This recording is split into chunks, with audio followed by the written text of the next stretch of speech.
Welcome to episode 8 of April Anger. First we've got Kirby against Steve. These are the quarterfinals. That does mean though that they are still best of 1. For the semifinals we will be having best of 3s. For the finals it's a best of 5. Just like last year. Both characters starting out by juggling and counter-juggling the other. Not much to talk about, they're just good, solid combos. Although all of a sudden Steve seems to have a hard time landing, which is especially odd as he can make blocks wherever he so chooses. Kirby using Steve's old block to get a landing reset. Charging the up smash for too long, getting hit by an anvil for that. Kirby's going super high. Steve unable to convert it into a kill. But Kirby's definitely going for a kill of his own. Grounded spike, but he's not able to convert into whatever smash attack he tried to throw out there. Steve's crafting table seemed to keep falling off the stage, and he dies to a Kirby up smash. Kirby being one of the first amiibo who's actually been at an advantage against Steve. Already, he just dealt 80%, despite being and he double spike on Steve?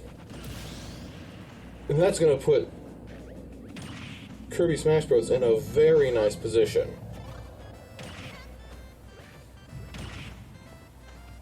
Steve keeps going for these spikes, but they're above the stage, so Kirby can easily tech that. Point blank anvil is going to take Kirby's stock, though, but Kirby is still a life ahead. Spike off stage, nobody dies.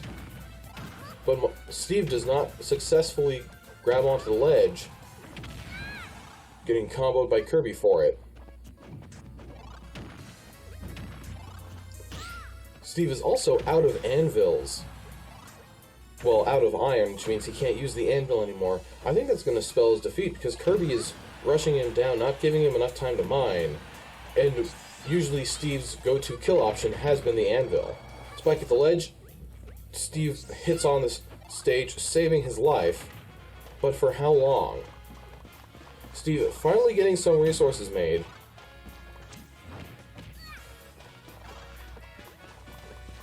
Steve mining some more. That might be enough for the rest of the match, and it definitely will be because he just died.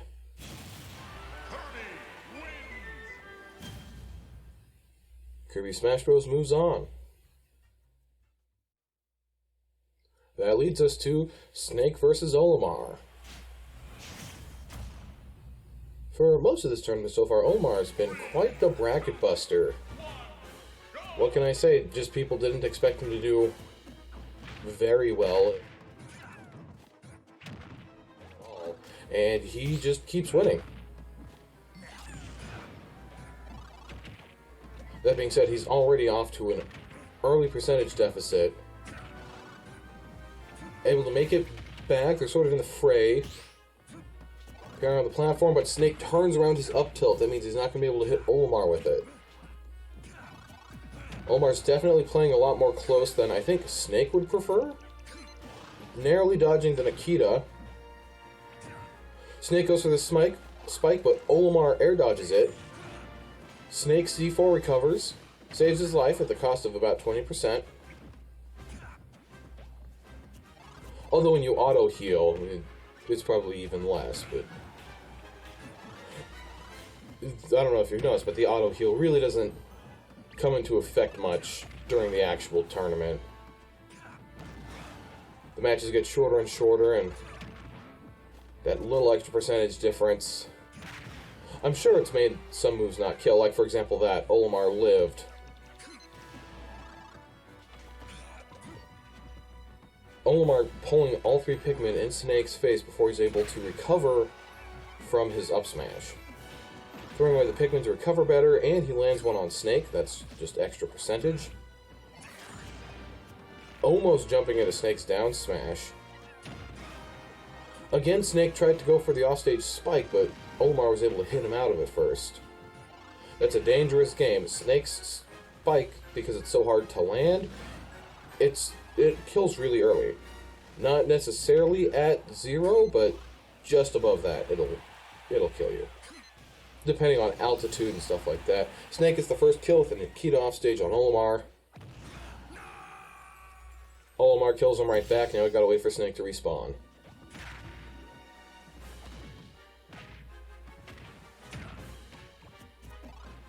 Olimar's just dishing out combos here. Really just dishing out a whole bunch of combos. Snake seems unable to get out. Knowing to jump over the C4, Snake actually hitting himself with it. Gonna be really bad for him. Now he's at 120% behind Olimar. Even though just seconds ago they were both tied at 1 stock down. Olimar jumps into the Nikita, able to avoid a second one for the edge guard. Snake edge guarding, now he's in his territory. Getting hit by a lot of Olimar neutral airs. Olimar barely avoided that with the Pikmin throw. Quite honestly, I expected him to get hit.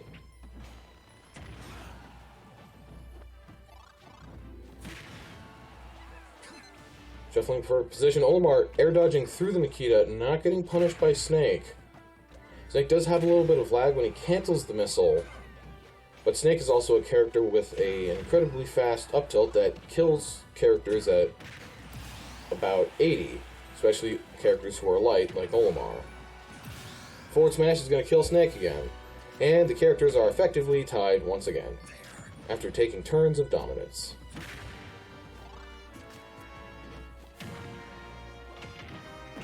I'll tell you what, I'm glad that my bracket isn't on the line. I don't know if my heart could take the... Snake was unable to C4 recover because he already put a C4 on stage. He couldn't get it out fast enough.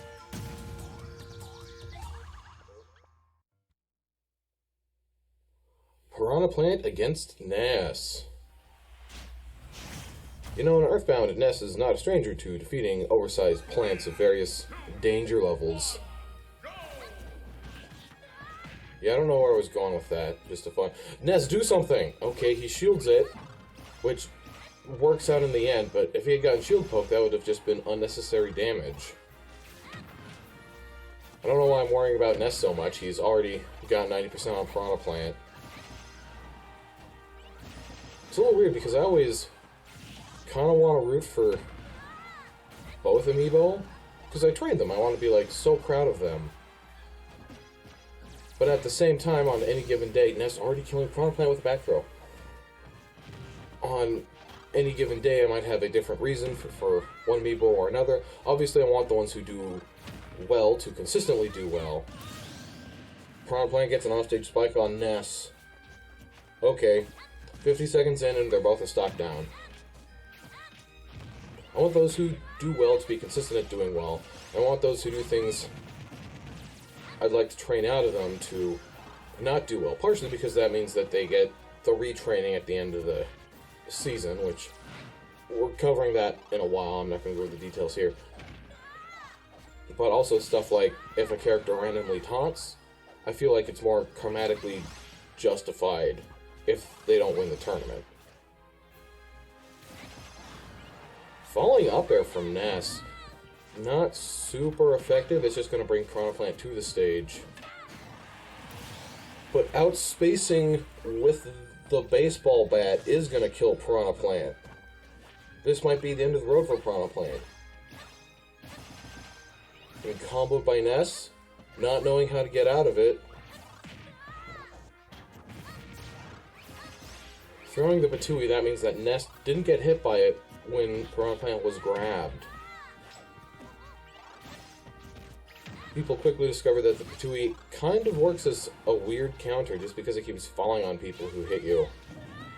Piranha Plant not getting Ness off stage. It looks like he went for something, but you really don't want to mess with Ness as he's undergoing the electric effect because it'll kill you super early. That was off the wall as well. Closing off this episode and this round of the tournament, we have Sephiroth against King Dedede. Sephiroth is definitely a character who went a lot further than I expected.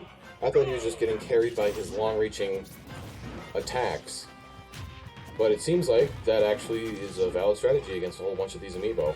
He keeps stuffing people out with forward air off stage. King Dedede, I thought, also wouldn't get this far, barely making it into the pre-qualifiers. And then once the tournament actually started, he just kept beating the crap out of people. Usually getting an up-air kill. Well, the last match with King Dedede, which, you know, you should probably watch if you haven't, King Dedede was unable to get a lot of those up-air kills, but he still managed to pull out the victory. Trying to get an offstage spike against Sephiroth, not able to get it. King Dedede also would have led to trump Sephiroth there, but Sephiroth already input a get-up option.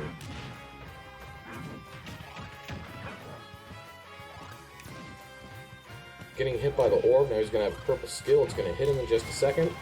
There we go. Actually reset his position though. And he's able to spike Sephiroth at the same moment he gets the wing. Oh, King Dedede's not going to be able to make that back. In true ironic fashion, Sephiroth suffers from the same problem that Cloud does, that they both have a comeback mechanic that can get triggered when they get hit. But it also turns out that sometimes that means they're going to get hit, get their comeback mechanic, and then die. Like, you're at high percent, you get hit by a large attack, and you get limit break or your wing, and you're too dead to use it. I like to consider that a Final Fantasy staple at this point. Of course, I always found it a lot more humorous than most. King Dedede's going to be able to make that back. He goes straight up, though. He's not able to grab the ledge directly. Sephiroth playing way too close to that forward smash. It's a very strong attack. You don't want to challenge it by, oh, hey, you missed me, because if you get hit once, you die.